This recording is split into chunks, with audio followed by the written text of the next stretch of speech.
They burned temples, banned Sanskrit, killed priests. But Hinduism refused to die. For 5,000 years, it has faced conquerors, colonizers, and critics.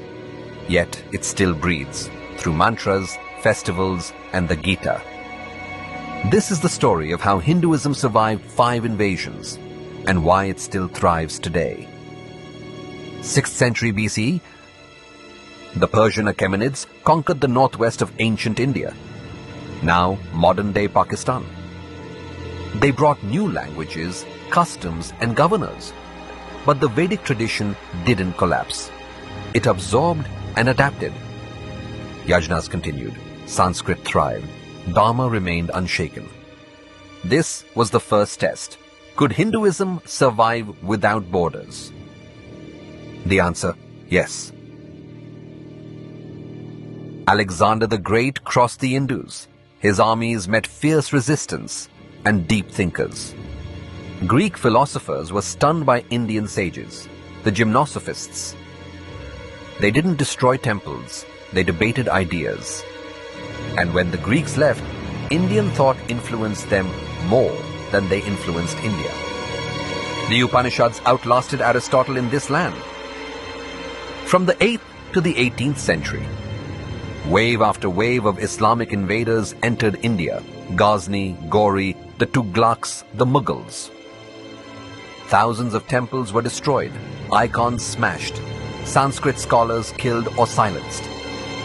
Sanskrit schools vanished, gurukuls turned to ashes, the sacred thread was outlawed in some regions. But here's what they couldn't destroy: the Bhakti movement. While kings fought, saints like Mirabai, Tulsidas, and Kabir took Hinduism to the streets in local languages through poems and songs.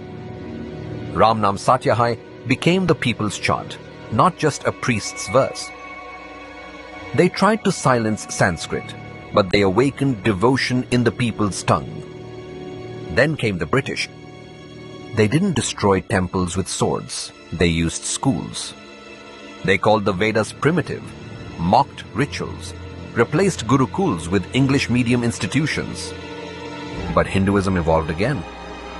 Swami Vivekananda stood in Chicago and shook the West. Dayananda Saraswati revived the Vedas. Sri Aurobindo fused spiritual power with national awakening. They tried to rewrite our past, but India rewrote its future. Even after independence, Hinduism faced a silent invasion, modern mockery.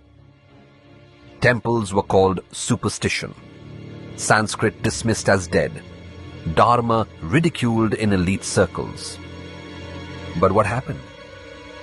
Yoga spread across the world. The Gita became a leadership mantra. Diwali became a global festival. They tried to erase it through shame, but it rose through pride. So how did Hinduism survive 5 invasions across 5,000 years? Because it isn't just a religion. It's a living civilization. Like a banyan tree, cut its branches and it grows new roots. It bends but never breaks. Because it was never built by one prophet, one book or one ruler. It lives in billions, through prayer, through breath, through time. If this story moved you, don't let it fade.